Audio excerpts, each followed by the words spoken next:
בראשית ברא אלוהים את השמיים ואת הארץ. והארץ הייתה תוהו ובוהו וחושך על פני תהום. ורוח אלוהים מרחפת על פני המים. ויאמר אלוהים יהי אור. ויהי אור.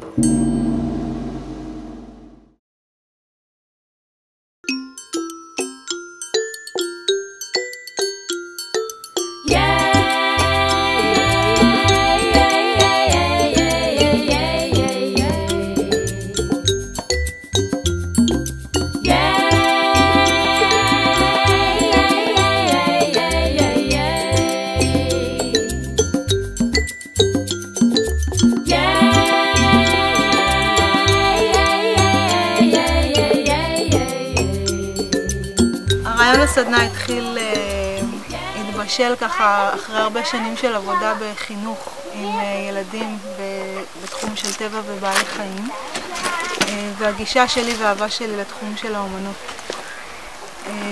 חיפשתי משהו שישלב בין שתי אהבות גדולות וישאיר אחריו איזשהו מסר ואיזושהי מתנה לילדים שיקחו איתם הלאה, עם איזושהי הבנה לצורך שלנו לשמור על הסביבה שלנו.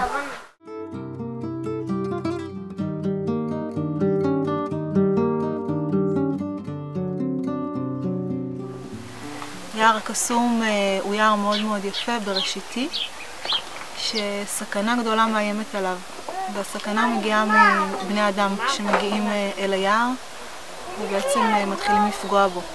היה זה קולו של האדם.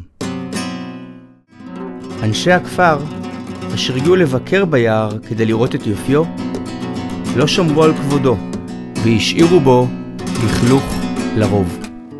עצב גדול שרר ביער, וסכנה איימה על קיומו.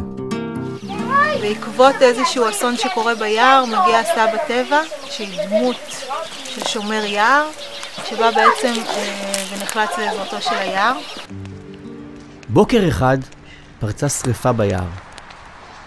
היו אלה שודדי עצים שקרטו והשאירו מדורה שהפכה לשריפה גדולה.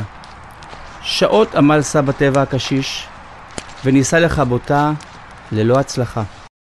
לעזרתו של סבא טבע נחלצות עוד דמויות, וכשהדמות הסופית היא דמות של פיית יער שמגיעה ומזמינה את הילדים בעצם ליצור מהמתנות שנותן להם הטבע, שנותן היער, היער עצמו משתקם. בסופו של דבר ההצגה מובילה אותם לסדנת היצירה, ושם מגיעים לשפע של חומרי טבע שנאספו בכל מיני מקומות בארץ, מאצטרובלים, דרך ספלולים, זרעים, כל מה שבעצם מוצאים בטבע או ביערות. הדמויות של ההצגה עצמה הן דמויות שעשויות בעצמן מחומרי טבע, והן ההשראה לילדים אחר כך ליצור. נורא יפה לראות את הילדים אחרי זה מגיעים לסדנה הזאת, ובעצם מחומרים כל כך פשוטים נפתח להם עולם, והיצר הזה של יצירה הוא כל כך גדול, וההתלהבות מהחומרים הפשוטים האלה ואיך אפשר להרכיב מהם בעצם דמויות או תמונות או מוביילים. המסר לילדים הוא היכולת שלנו בתור בני אדם, או הכוח שיש לנו, גם מצד אחד להרוס, ומצד שני גם יש לנו את הכוח לשקם ולשמור.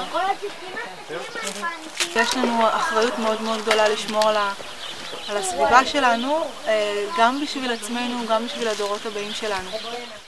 הטבע ידע להתגבר על השריפה, ואנחנו נמשיך לעזור ולשמור ולכבד ולאהוב אותו. אני מבטיח לך שהוא ידע להחזיר אלינו אהבה ואושר.